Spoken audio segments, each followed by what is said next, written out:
논문에도 많이 나오고, 뭐 흡연이나 아니면은 그 음주를 많이 하는 사람들 같은 경우에 구강 상태가 뭐 치주염하고의 연관관계, 이런 논문들이 많이 있거든요.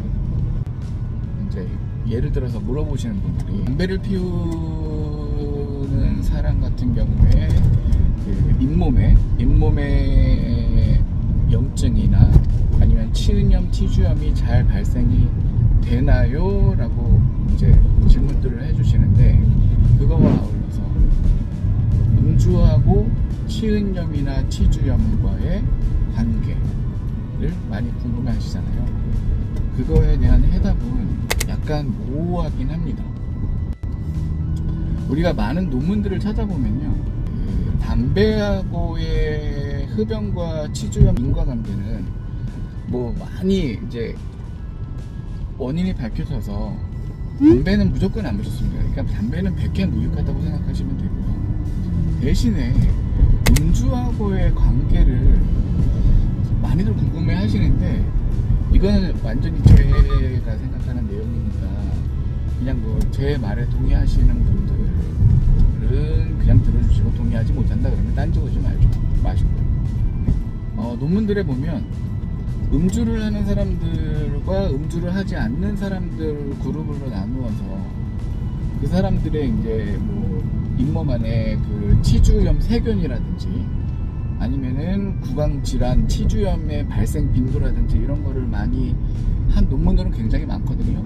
그 논문들을 보면 음주를 하는 그룹 같은 경우에는 음주를 하지 않는 그룹, 뭐 일주일에 몇 회면 나눠서 또 3번은 되는데, 무조건 거기에는 음주를 하는 사람들이 치주염의 발생률이 더 높다라고 나와 있거든요. 그러면서 그거에 대한 원인으로 자가 면역력이 음주를 하면 저하된다, 이렇게 그냥 두리뭉실하게 나왔거든요. 근데 제 생각은 그렇진 않거든요. 저 같은 경우에는 지금 술을 안 먹거든요. 술을 안 먹고 집에서 가끔 가다가 뭐 일주일에 한두 번 정도 집에서 반주로 뭐 맥주 한 잔, 저녁에 맥주 한 잔 혹은 막걸리 한 잔 정도 마시는 정도의 음주밖에 안 하는데, 분명히 논문에는 그런 경우에 뭐 자가 면역력이 떨어져서 치주염의 발생률이 높다 이렇게 하는데, 저는 치주염이 없거든요. 이렇게 말씀드리면, 당신은 치과 의사니까 관리를 잘 할 거 아니야. 하지만 뭐 제가 뭐 특별하게 치과 의사라고 해서 뭐 관리를 잘해봤자 뭐 얼마나 잘하겠어요. 근데 제가 생각하는 음주하고 치주염하고의 연관관계는 주요 원인은 뭐냐면 이건 것 같아요. 자가 면역력에 약해진다, 이것도 틀린 말 같고요. 뭐 그거는 정말 알코올 홀릭 정도 되는 사람들 같은 경우에 해당이 될 것 같긴 한데, 그런 사람일지라도 제가 생각하는 원인은 뭐냐면, 술을 먹고 술에 취해서 양치를 제대로 안 하고 잔다거나 이런 경우에 치주염이 발생할 수 있는 빈도가 늘어나게 될 것 같고요. 그런 사람들 같은 경우에 술을 또 자주 먹거나 많이 먹거나 하는 사람들 같은 경우엔 구토를 잘 하잖아요. 많이 하잖아요. 안 하는 사람들은 많이 할 거고, 그 다음에 위산이 역류되는 경우도 많이 있을 거고, 그러다 보니까 아무래도 구강위생 상태가 좋지 않아서 치주염이 발생이 많이 되는 것이지, 뭐 술을 먹는다고 해서 자가 면역력이 떨어져서 그거에 치주염이 발생된다, 이거는 아니라고 봅니다. 그리고 또 하나, 그러면 알코올로 소독하면 되지 않나요? 그렇게 또 생각하시는 분들 있잖아요. 그런 분들도 마찬가지로 그렇게 생각하시면 돼요. 뭐 알코올로 소독하면 뭐 어느 정도 좋겠죠. 근데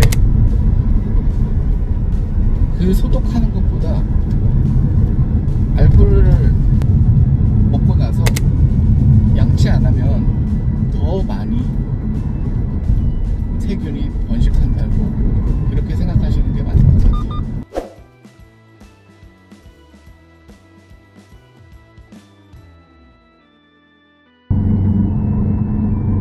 제가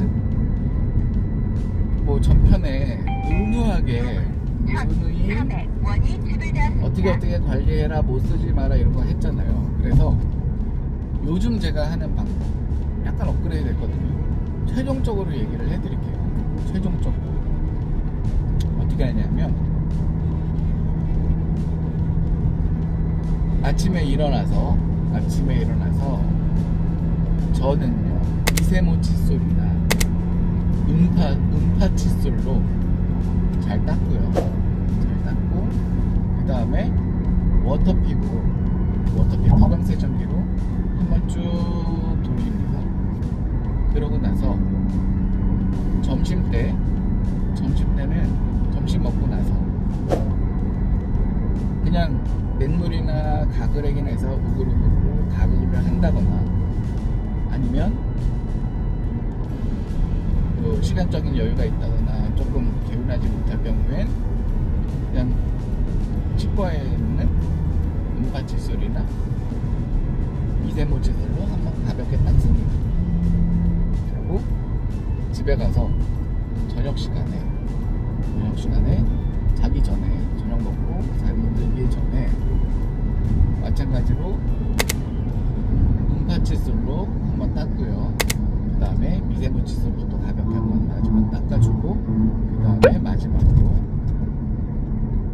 워터픽하고 구강세정기 하고 그러고 잡니다.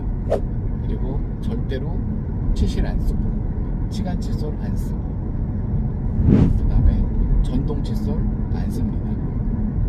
그렇게만 관리하시면 건강한 구강 상태를 유지할 수 있고요. 대신 치과는 1년에 2번 이상 스케일링하러